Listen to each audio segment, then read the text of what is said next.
All right, guys, up next we have our banded Paloff press. Now, a few key points to remember here. First is our starting position.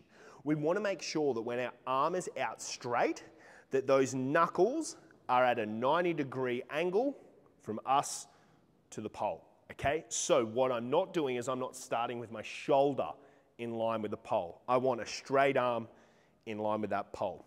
From there, we then bring the band. Now this is up to you how you hold it. Personally, I like the inside hand to be holding on, and then the outside hand comes around on top. But if you want to hold outside hand and then inside hand, it's completely your choice. That it doesn't matter.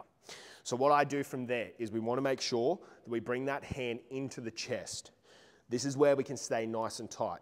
We then take our step out and we're locking on. So what we're doing here is we're in a slightly wider than shoulder width stance. We want to make sure we come into that posterior tilt with the hips, so I'm not letting my bum go back. I'm in that posterior tilt. Okay, so posterior tilt with the hips. From there, what I'm going to be doing is I'm setting the shoulders down, so I'm depressing the shoulders, and then I'm coming out, I'm pushing all the way in line with the sternum, and then coming back. So what I'm not doing is I'm not pushing high. I'm pushing out in line with sternum, and then coming back. Very similar to a bench press. What we want to make sure is as we press out, that we're keeping that core tight, and we're not letting the band move around. So we're not stirring the pot, all right? That's what we want to avoid. So we're going to press out in a straight line, come back in a straight line.